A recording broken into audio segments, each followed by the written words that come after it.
Hello, family members. Hope you're having a nice day today. Um, I just got finished watching Jessie Gender or Jessie Earl's new video, or new movie. And I wanted to kind of share my thoughts on it. Um, so I'm going to start out sort of as a general sort of commentary on the film, and then kind of keep things that are a little more spoilery towards the end, and I'll kind of let you know when we're kind of transitioning into that part in case you don't want spoilers if you want to go watch this or whatever. So if you aren't aware, Jessie Gender is a YouTuber and I love her. She's fabulous. Very well known for making like the definitive videos on YouTube about Star Trek, which is not typically the content of hers that I most enjoy. But also she makes a lot of really interesting content about like queer and trans issues.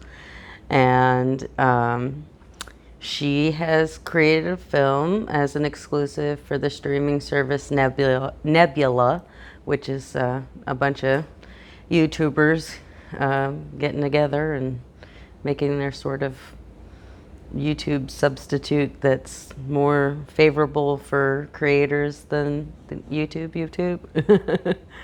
And so with a Nebula subscription, you get certain original content that is exclusive to that streaming service, as most streaming services do. And quite frankly, if you don't have Nebula, you should completely sign up for it. Like, not hashtag not sponsored or anything, but it's not that expensive. You get a lot of good content, and I swear to you, the Lindsay Ellis on John and Yoko, that's worth the price of admission. Like, just that video alone. It's amazing. Anyway, so I'll be honest. Going into the I didn't have the highest expectations. First time filmmaker, or, really first time filmmaking on this scale, and making an independent movie that was meant to be an exclusive streaming on a fairly niche streaming site. I figured it wouldn't necessarily be like much. I just didn't know what to expect from it. And I have to say, very pleasantly surprised in a lot of ways. I felt like the casting was excellent. I mean, just excellent. I felt like the way that the film was made did a really good job of building the central relationship in the film. And given that, it's a pretty sci-fi, kind of high concept kind of film story.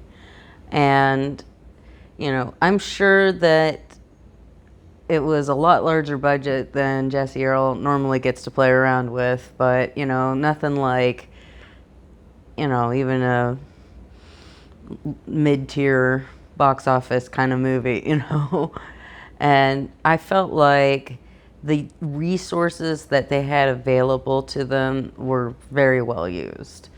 Like, the sets were very limited, but in a way that really worked and told the story. And even with a sort of limited set, there was a lot of interesting visual components to it. I thought it was really well edited. I did think that the editing was quite nice. I thought the set design, the lighting, all of that looked really good. It didn't look like a cheap film.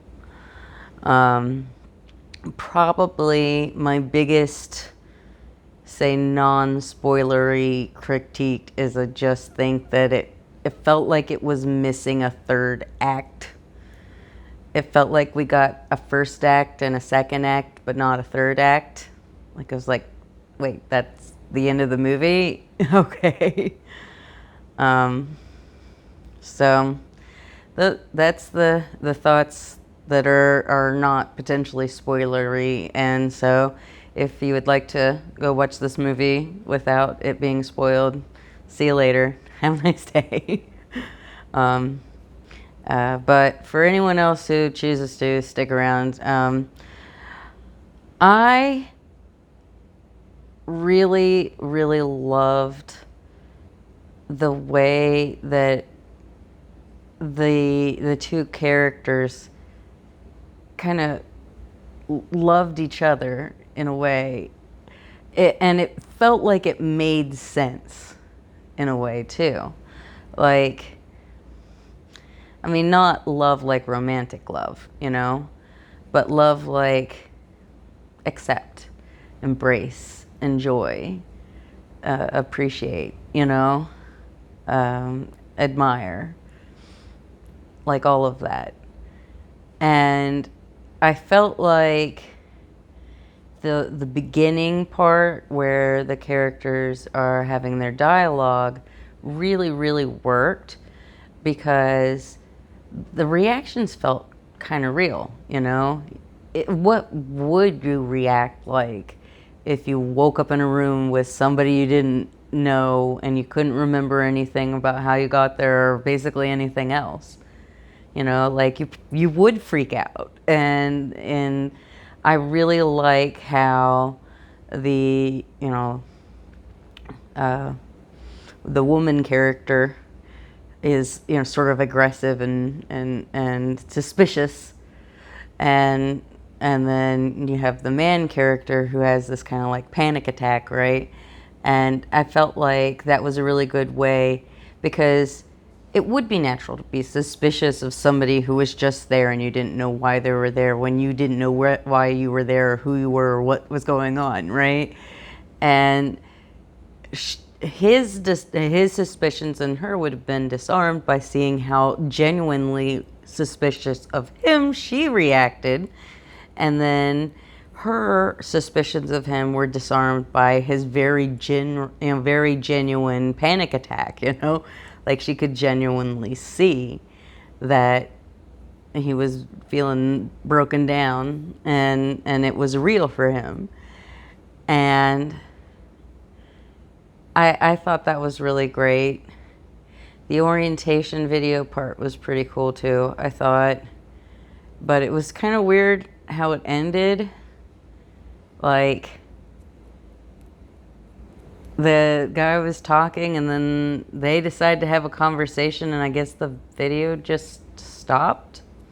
I don't know. That part felt a little awkward, just like... But the next part where they had to choose and decided not to make a choice, basically, that was really cute. Like, I loved that. It felt nice. And then the casting of the non-binary Aaron was just so perfect. Like, that actor looked just like a perfect combination of the other two actors. And I was just like, that's impressive. Like, I was very impressed with that casting choice. Like, and all of them were very cute. And their relationship with each other was really cute. And I loved that. You know, like, I felt like this is a really good movie for kind of helping people who are cis or binary trans kind of understand people who are maybe gender nonconforming or non-binary or something that's not as binary, you know? And even in a lot of ways, I don't think you even have to necessarily be non-binary to relate to that, you know? The loving sort of the masculine parts of yourself and the feminine parts of yourself and the, you know, gender ambiguous parts of yourself, you know? Like, I like that. You know, I think that's a nice message really for anybody. And I like the idea of not being forced to try to pry those parts of yourself apart. The biggest problem I think I had was the, I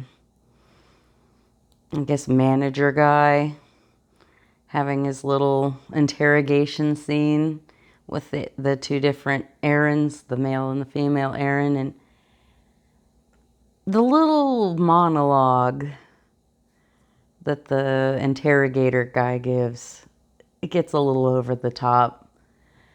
And it feels like the Aaron characters don't even really react to the fact that it's like really silly and over the top. And it doesn't feel like that would have been a genuine response. Like the first scene characters having someone make that ridiculous monologue at them, like at least I think the female Aaron would be like, what the heck is wrong with you? You're so ridiculous, you know? So I felt like maybe that was another scene that kind of ended in a sort of awkward way. But then when it transitioned back into them making a choice again and choosing not to choose, and then the, wonderful, very joyous, like, dance party at the end, that was a lovely little, like, feeling, that really, that was nice. It was a good moment. And then, and then it's just over. And it felt like there should have been, like, something more, like,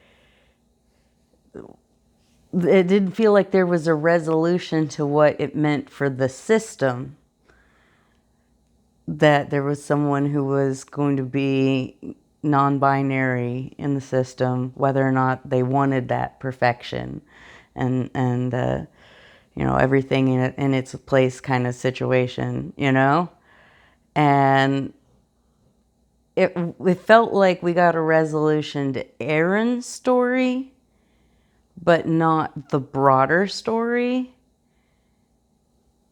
And it feels like if you're setting up something, a construct, a reality, a world where everything is obviously very wrong, people are being forced to choose between different parts of themselves and suppress things in order to be perfect.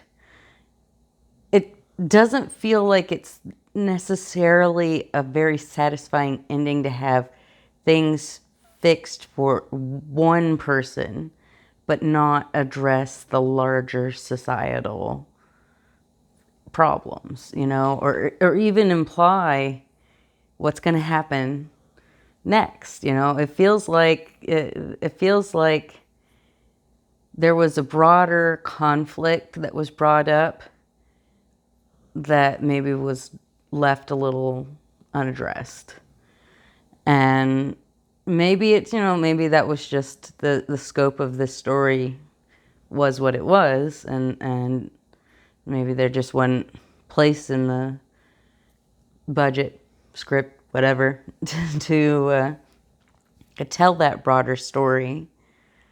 But it did feel like there was a little bit of steam that it lost there at the end. And so I would say it's a very enjoyable little film to watch. Highly recommend. Definitely shows a lot of promise. I think not just for Jessie, but definitely for Jessie, but also for Nebula as far as like an original content creator. If this is the kind of projects that they can fund, that's awesome, And of course, you had things like Abigail Thorne's The Prince, which was really, really good. And, they're out there, trying to give people the opportunity to make things that are amazing that wouldn't be able to be made in the same way on YouTube, And I think that we need that, there has to be a place for talented video creators to be able to go. If YouTube becomes too toxic, or if their content just isn't really favored by the algorithm, or any number of things. You know, I think it's nice that we have this option, and I hope that it continues to grow. And I'm very interested in seeing more projects by them and by Jessie Earl, you know, definitely. So, bravo.